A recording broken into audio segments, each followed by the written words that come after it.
A Fall of Glass by Stanley R. Lee. Narrated by William Skye. The weatherman was always right. Temperature 59, humidity 47%. Occasional light showers. But of what?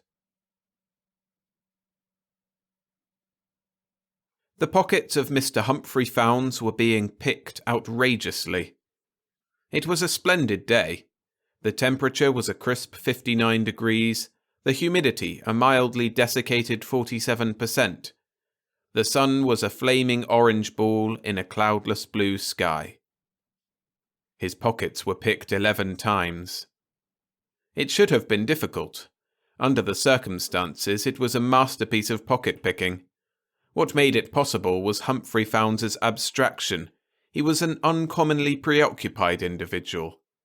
He was strolling along a quiet residential avenue, small private houses, one after another, a place of little traffic and minimum distractions. But he was thinking about weather, which was an unusual subject to begin with for a person living in a domed city. He was thinking so deeply about it that it never occurred to him that entirely too many people were bumping into him.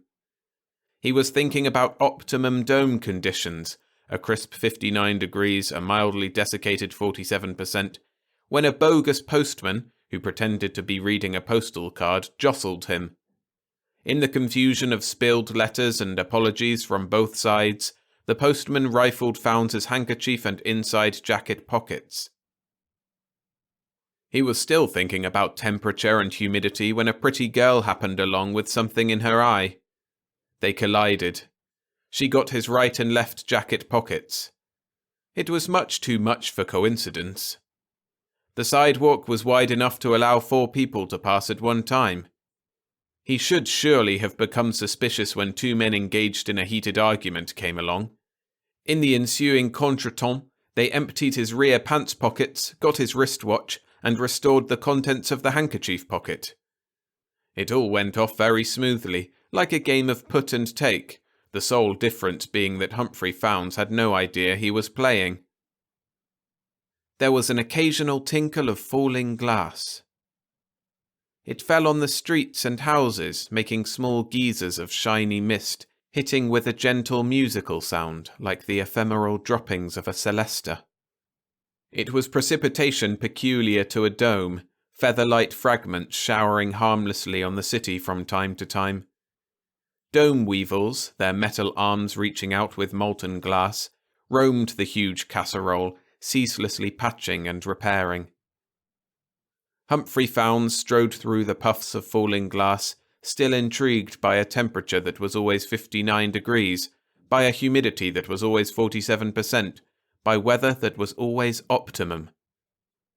It was this rather than skill that enabled the police to maintain such a tight surveillance on him, a surveillance that went to the extent of getting his fingerprints off the postman's bag, and which photographed, x-rayed, and chemically analysed the contents of his pockets before returning them. 2 blocks away from his home, a careless housewife spilled a 5-pound bag of flour as he was passing. It was really plaster of Paris. He left his shoe prints, stride measurement, height, weight, and handedness behind. By the time Fowndes reached his front door, an entire dossier complete with photographs had been prepared and was being read by 2 men in an orange patrol car parked down the street. Lanfier had undoubtedly been affected by his job. Sitting behind the wheel of the orange car, he watched Humphrey Fowndes approach with a distinct feeling of admiration, although it was an odd, objective kind of admiration, clinical in nature. It was similar to that of a pathologist observing for the first time a new and particularly virulent strain of pneumococcus under his microscope. Lanfier's job was to ferret out aberration. It couldn't be tolerated within the confines of a dome. Conformity had become more than a social force, it was a physical necessity. And after years of working at it, Lanfier had become an admirer of eccentricity. He came to see that genuine quirks were rare, and as time went on, due partly to his own small efforts, rarer. Fowndes was a masterpiece of queerness. He was utterly inexplicable. Lanfier was almost proud of Humphrey Fowndes. Sometimes his house shakes, Lanfear said. House shakes, Lieutenant McBride wrote in his notebook. Then he stopped and frowned. He reread what he'd just written. You heard right. The house shakes, Lanfear said, savouring it. McBride looked at the Found's house through the magnifying glass of the windshield. Like from side to side? He asked in a somewhat patronising tone of voice. And up and down. McBride returned the notebook to the breast pocket of his orange uniform. Go on, he said, amused. It sounds interesting. He tossed the dossier carelessly on the back seat. Lanfear sat stiffly behind the wheel, affronted. The cynical McBride couldn't really appreciate fine aberrations. In some ways, McBride was a barbarian. Lanfear had held out on Founds for months. He had even contrived to engage him in conversation once, a pleasantly absurd, irrational little chat that titillated him for weeks. It was only with the greatest reluctance that he finally mentioned Founds to McBride. After years of searching for differences, Lanfear had seen how extraordinarily repetitious people were, echoes really, dimly resounding echoes, each believing itself whole and separate. They spoke in an incessant chatter of clichés, and their actions were unbelievably trite. Then a fine, robust freak came along, and the others, the echoes, refused to believe it. The lieutenant was probably on the point of suggesting a vacation. Why don't you take a vacation? Lieutenant McBride suggested. It's like this, McBride. Do you know what a wind is? A breeze? A zephyr? I've heard some. They say there are mountain tops where winds blow all the time. Strong winds, McBride. Winds like you and I can't imagine. And if there was a house sitting on such a mountain, and if winds did blow, it would shake exactly the way that one does. Sometimes I get the feeling the whole place is going to slide off its foundation and go sailing down the avenue. Lieutenant McBride pursed his lips. I'll tell you something else, Lanfear went on. The windows all close at the same time. You'll be watching, and all of a sudden every single window in the place will drop to its sill. Lanfear leaned back in the seat, his eyes still on the house. Sometimes I think there's a whole crowd of people in there waiting for a signal, as if they all had something important to say, but had to close the windows first so no one could hear. Why else close the windows in a domed city? And then, as soon as the place is buttoned up, they all explode into conversation, and that's why the house shakes. McBride whistled. No, I don't need a vacation. A falling piece of glass dissolved into a puff of gossamer against the windshield. Lanfear started and bumped his knee on the steering wheel. No, you don't need a rest, McBride said. You're starting to see flying houses, hear loud babbling voices. You've got winds in your brain, Lanfear, breezes of fatigue, zephyrs of irrationality.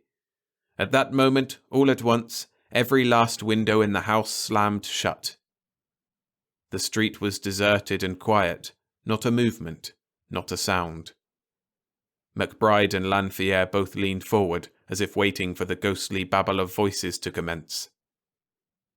The house began to shake. It rocked from side to side, it pitched forward and back, it yawed and dipped and twisted, straining at the mooring of its foundation. The house could have been preparing to take off and sail down the... McBride looked at Lanfear, and Lanfear looked at McBride, and then they both looked back at the dancing house. And the water, Lanfear said. The water he uses. He could be the thirstiest and cleanest man in the city. He could have a whole family of thirsty and clean kids, and he still wouldn't need all that water. The lieutenant had picked up the dossier.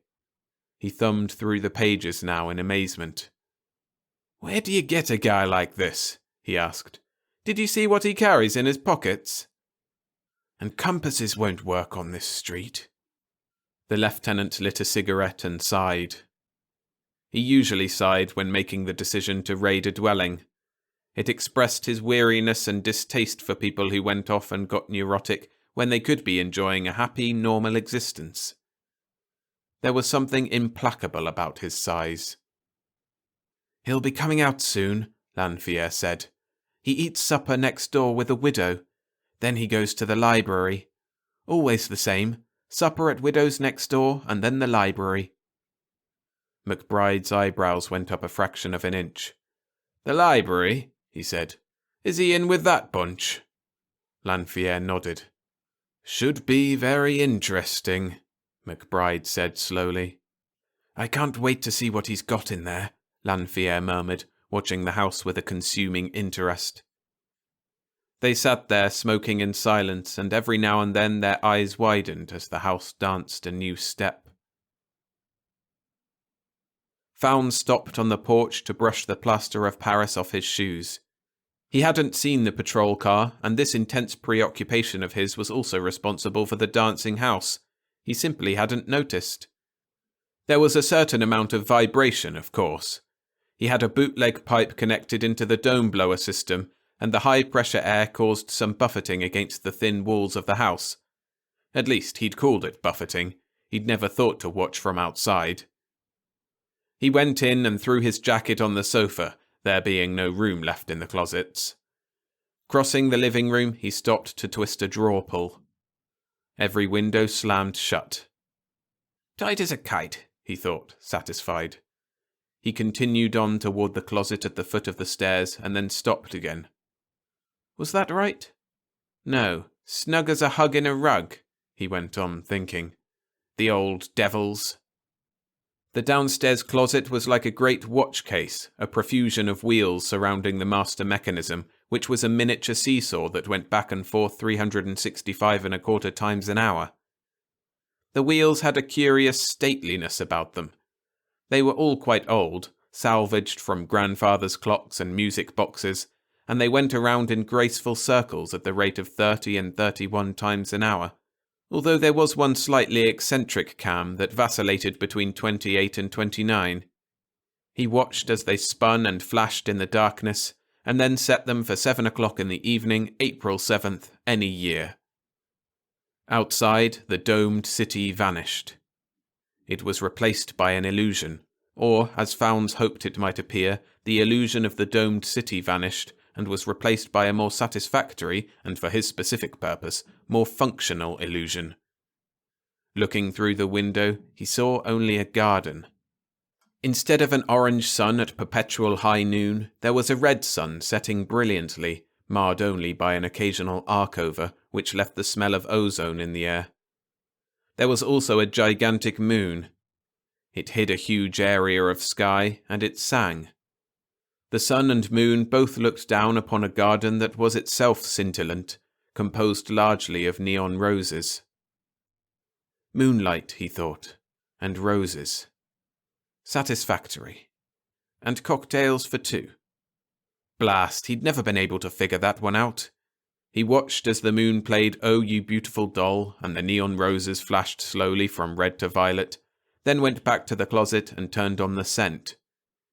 The house began to smell like an immensely concentrated rose as the moon shifted to "People Will Say We're in Love." He rubbed his chin critically. It seemed all right. A dreamy sunset, an enchanted moon, flowers, scent.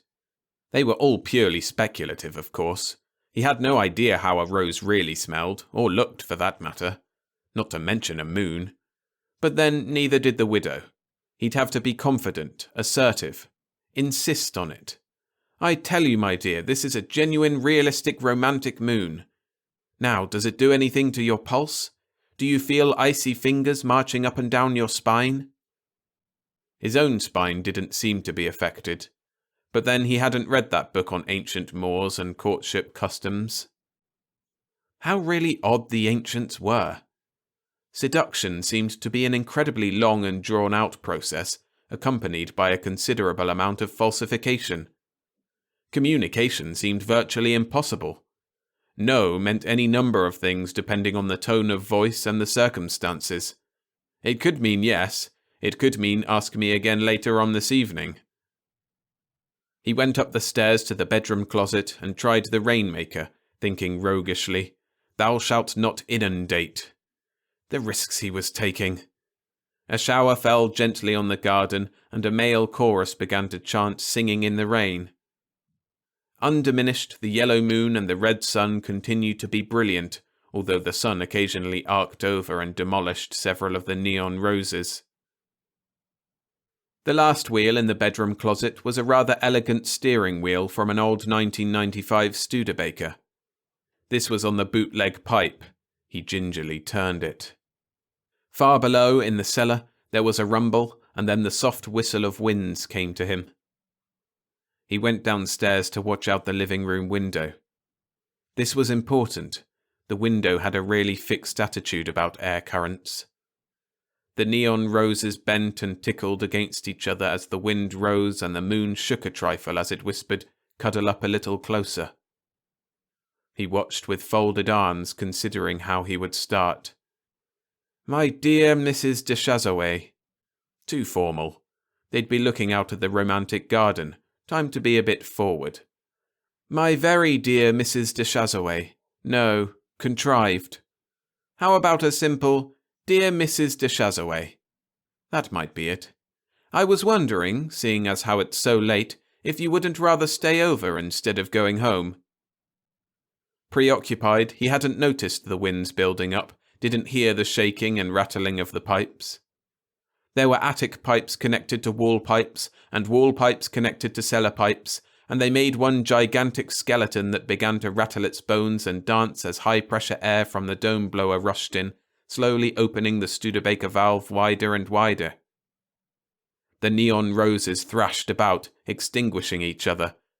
The red sun shot off a mass of sparks, and then quickly sank out of sight. The moon fell on the garden and rolled ponderously along, crooning, "When the blue of the night meets the gold of the day."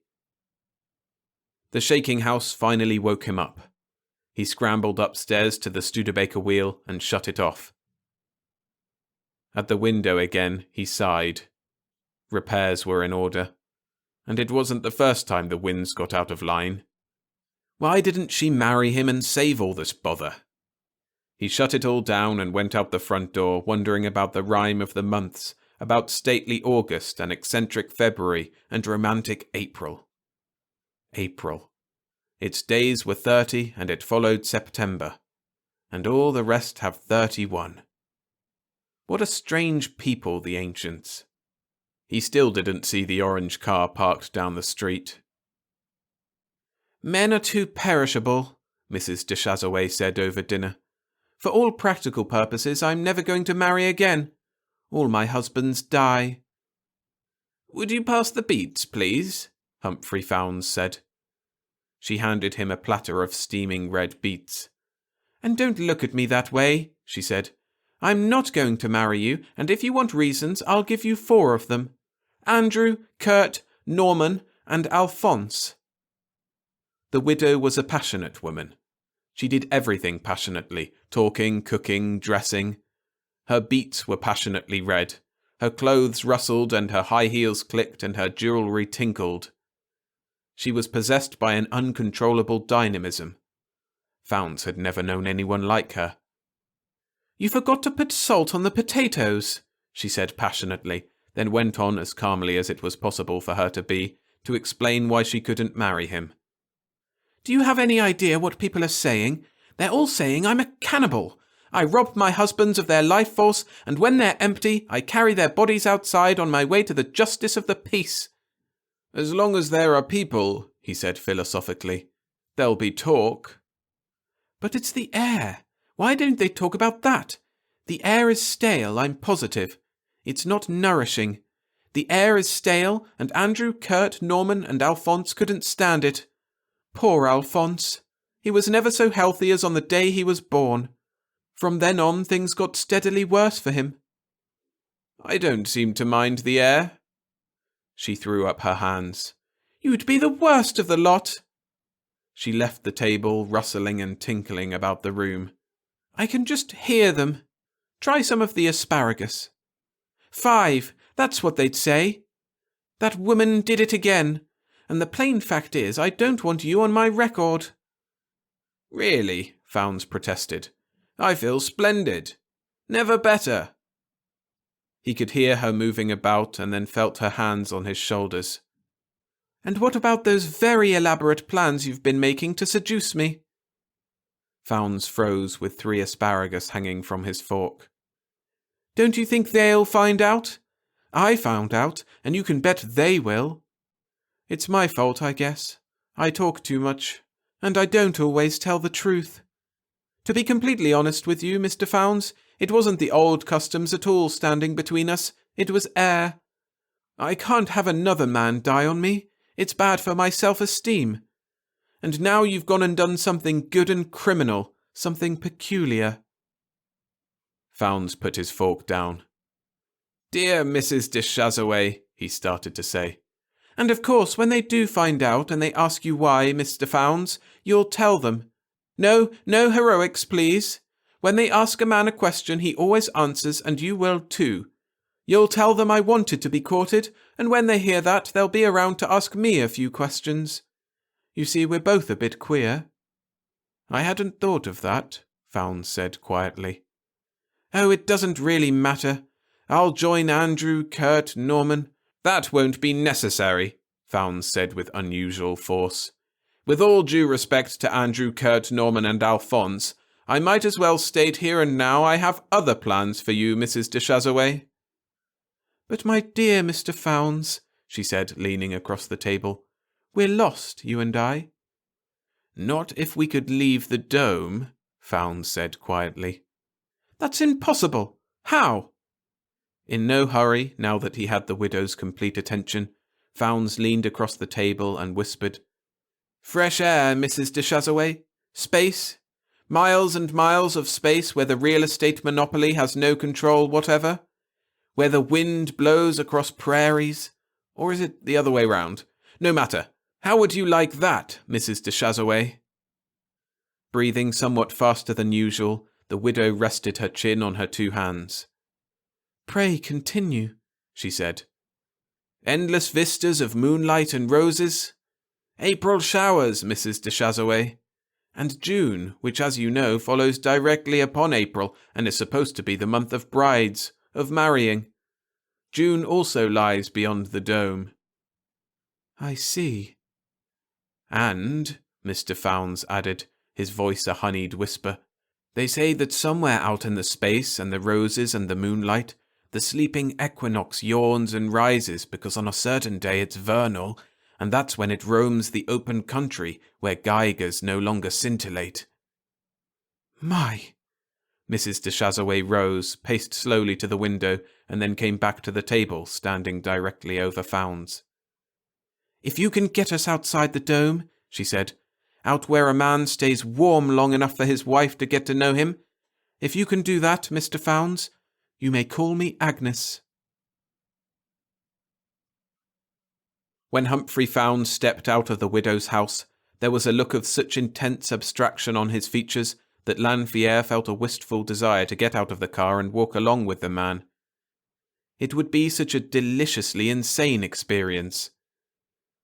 April has 30 days, Fownes mumbled, passing them, because 30 is the largest number such that all smaller numbers not having a common divisor with it are primes. MacBride frowned and added it to the dossier. Lanfear sighed. Pinning his hopes on the movement, Fownes went straight to the library several blocks away, a shattered, depressing place given over to government publications and censored old books with holes in them. It was used so infrequently that the movement was able to meet there undisturbed. The librarian was a yellowed, dog-eared woman of 80. She spent her days reading ancient library cards and, like the books around her, had been rendered by Time Zone censor into near unintelligibility. Here's one, she said to him as he entered. Gulliver's Travels, loaned to John Wesley Davidson on March 14th, 1979 for 5 days. What do you make of it? In the litter of books and cards and dried-out ink pads that surrounded the librarian, Fownes noticed a torn dust jacket with a curious illustration. What's that? He said. A twister, she replied quickly. Now listen to this. 7 years later, on March 21st, 1986, Ella Marshall Davidson took out the same book. What do you make of that?" "I'd say," Humphrey Founds said, that he recommended it to her, that one day they met in the street and he told her about this book, and then they went to the library together and she borrowed it, and eventually they got married." "Ha! They were brother and sister," the librarian shouted in her parched voice, her old buckram eyes laughing with cunning. Founds smiled weakly and looked again at the dust jacket. The twister was unquestionably a meteorological phenomenon. It spun ominously like a malevolent top and coursed the countryside destructively, carrying a Dorothy to an Oz. He couldn't help wondering if twisters did anything to feminine pulses, if they could possibly be a part of a moonlit night with cocktails and roses. He absently stuffed the dust jacket in his pocket and went on into the other rooms, the librarian mumbling after him, "Edna Murdoch Featherstone, April 21st, 1991, as though reading inscriptions on a tombstone. The movement met in what had been the children's room, where unpaid ladies of the afternoon had once upon a time read stories to other people's offspring. The members sat around at the miniature tables, looking oddly like giants fled from their fairy tales, protesting. "Where did the old society fail?" the leader was demanding of them. He stood in the centre of the room, leaning on a heavy knobbed cane. He glanced around at the group almost complacently and waited as Humphrey Founds squeezed into an empty chair. "We live in a dome," the leader said, "for lack of something. An invention. What is the one thing that the great technological societies before ours could not invent, notwithstanding their various giant brains, electronic and otherwise?" Founds was the kind of man who never answered a rhetorical question. He waited, uncomfortable in the tight chair, while the others struggled with this problem in revolutionary dialectics. "A sound foreign policy," the leader said, aware that no one else had obtained the insight. "If a sound foreign policy can't be created, the only alternative is not to have any foreign policy at all. Thus the movement into domes began, by common consent of the governments. This is known as self-containment." Dialectically out in left field, Humphrey Founds waited for a lull in the ensuing discussion, and then politely inquired how it might be arranged for him to get out. "Out?" the leader said, frowning. Out where?" "Outside the dome." "Oh, all in good time, my friend. One day we shall all pick up and leave." "And that day I'll await impatiently," Founds replied with marvellous tact, "because it will be lonely out there for the two of us. My future wife and I have to leave now." "Nonsense! Ridiculous! You have to be prepared for the open country. You can't just up and leave. It would be suicide, Founds, and dialectically very poor." "Then you have discussed preparations, the practical necessities of life in the open country. Food, clothing, a weapon perhaps. What else? Have I left anything out?" The leader sighed.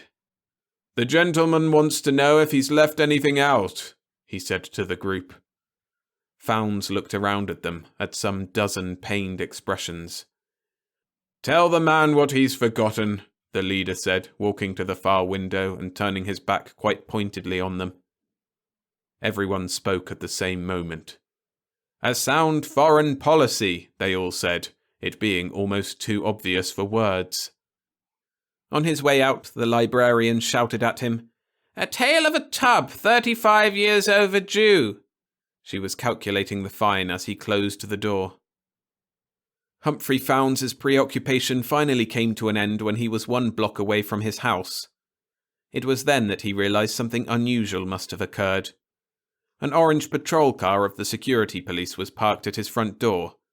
And something else was happening too. His house was dancing.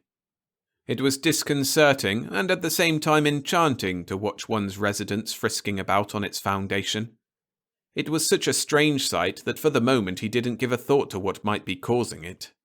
But when he stepped gingerly onto the porch, which was doing its own independent gavotte, he reached for the doorknob with an immense curiosity. The door flung itself open and knocked him back off the porch. From a prone position on his minuscule front lawn, Founds watched as his favourite easy chair sailed out of the living room on a blast of cold air and went pinwheeling down the avenue in the bright sunshine. A wild wind and a thick fog poured out of the house. It brought chairs, suits, small tables, lamps trailing their cords, ashtrays, sofa cushions. The house was emptying itself fiercely, as if disgorging an old spoiled meal. From deep inside he could hear the rumble of his ancient upright piano as it rolled ponderously from room to room. He stood up. A wet wind swept over him, whipping at his face, toying with his hair. It was a whistling in his ears and a tingle on his cheeks. He got hit by a shoe.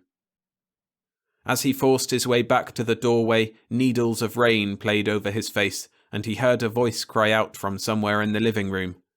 "Help!" Lieutenant McBride called. Standing in the doorway with his wet hair plastered down on his dripping scalp, the wind roaring about him, the piano rumbling in the distance like thunder, Humphrey Founds suddenly saw it all very clearly. "Winds," he said in a whisper. "What's happening?" McBride yelled, crouching behind the sofa. "March winds," he said. "What?" "April showers." The winds roared for a moment, and then McBride's lost voice emerged from the blackness of the living room. "These are not optimum dome conditions," the voice wailed. "The temperature is not 59 degrees. The humidity is not 47%. Founds held his face up to let the rain fall on it. "Moonlight," he shouted. "Roses! My soul for a cocktail for two!" He grasped the doorway to keep from being blown out of the house. "Are you going to make it stop or aren't you?" McBride yelled. "You'll have to tell me what you did first." "I told him not to touch that wheel. Lanfear, he's in the upstairs bedroom." When he heard this, Founds plunged into the house and fought his way up the stairs. He found Lanfear standing outside the bedroom with a wheel in his hand. "What have I done?" Lanfear asked in the monotone of shock. Founds took the wheel. It was off a 1995 Studebaker. "I'm not sure what's going to come of this," he said to Lanfear with an astonishing amount of objectivity. "But the entire dome air supply is now coming through my bedroom." The wind screamed. "Is there something I can turn?" Lanfear asked. "Not any more, there isn't." They started down the stairs carefully, but the wind caught them and they quickly reached the bottom in a wet heap. Recruiting Lieutenant McBride from behind his sofa, the men carefully edged out of the house and forced the front door shut. The wind died. The fog dispersed. They stood dripping in the optimum dome conditions of the bright avenue. "I never figured on this," Lanfear said, shaking his head. With the front door closed, the wind quickly built up inside the house. They could see the furnishing whirl past the windows. The house did a wild, elated jig. "What kind of place is this?" McBride said, his courage beginning to return. He took out his notebook, but it was a soggy mess. He tossed it away. "Sure, he was different," Lanfear murmured. "I knew that much." When the roof blew off, they weren't really surprised. With a certain amount of equanimity, they watched it lift off almost gracefully, standing on end for a moment before toppling to the ground. It was strangely slow motion, as was the black, twirling cloud that now rose out of the master bedroom, spewing shorts and socks and cases every which way. "Now what?" McBride said, thoroughly exasperated, as this strange black cloud began to accelerate, whirling about like some malevolent top. Humphrey Founds took out the dust jacket he'd found in the library. He held it up and carefully compared the spinning cloud in his bedroom with the illustration. The cloud rose and spun, assuming the identical shape of the illustration. "It's a twister," he said softly.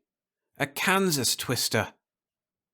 "What?" McBride asked, his bravado slipping away again. "What is a twister?" The twister roared and moved out of the bedroom, out over the rear of the house toward the side of the dome. "It says here," Found shouted over the roaring, "that Dorothy travelled from Kansas to Oz in a twister, and that Oz is a wonderful and mysterious land beyond the confines of everyday living." McBride's eyes and mouth were great zeros. "Is there something I can turn?" Lanfear asked. Huge chunks of glass began to fall around them. "Founds!" McBride shouted. "This is a direct order! Make it go back!" But Founds had already begun to run on toward the next house, dodging mountainous puffs of glass as he went. "Mrs. de Chazouet!" he shouted. "Yoo-hoo, Mrs. de Chazouet!" The dome weevils were going berserk trying to keep up with the precipitation.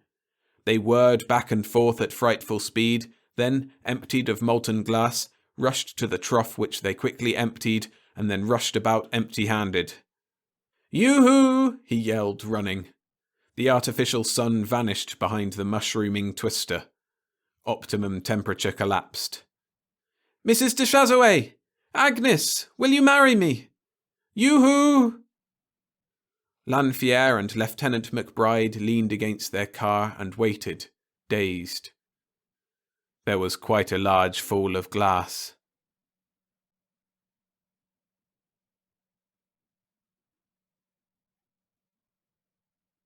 Thanks for listening. If you enjoyed the story, please hit the like button to support the channel. And subscribe for more sci-fi short stories every Monday and Friday. And why not check out my Patreon? There you can get exclusive novelettes every month and early access to full novels that I narrate. Head to patreon.com/storiesfromthesky_SFF to sign up now. Or staying on YouTube for another story of dystopian future and love, check out The Outer Quiet by Herbert D. Castle. A link to that video is on screen now.